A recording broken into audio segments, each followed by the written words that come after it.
Au nom de Dieu le très clément, par essence et par excellence, prosterne-toi pour l'élévation d'Allah, ton Maître tout-puissant, et prosterne-toi pour l'élévation de son règne et de sa souveraineté. Tu te retrouveras en cela, et tu trouveras ta place véritable d'entre ces places. À ce moment-là, Dieu t'inspirera et te guidera et t'accordera et te donnera. Et au moment où il te protégera, il ne t'égarera pas et il éloignera de toi le mal et te préservera. Car l'inspiration d'Allah Tout-Puissant ne survient pas ou ne se réalise pas que si tu prends une place d'entre ces places et seulement si tu prends connaissance de ton importance par la vérité de son importance.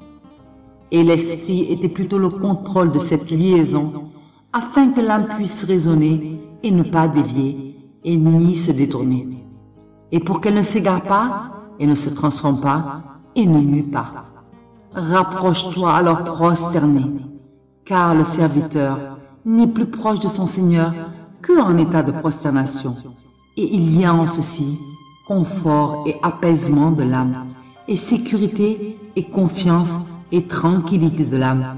Et en elle, il y a une félicité permanente et une connexité à son bonheur.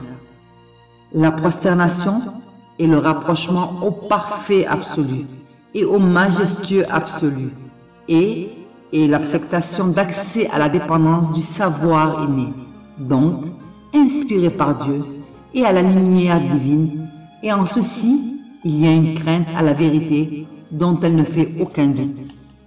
Et la prosternation est aussi l'accès à son intégrité vers une endurance dont elle ne lui est inévitable. Et elle est une présentation à la religion dont ne guide vers la vérité que lui.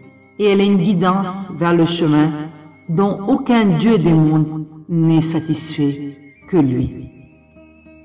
Par le temps, l'homme est certes en perdition, sauf ceux qui croient et accomplissent ses bonnes œuvres, s'enjoignent mutuellement la vérité et s'enjoignent mutuellement l'endurance.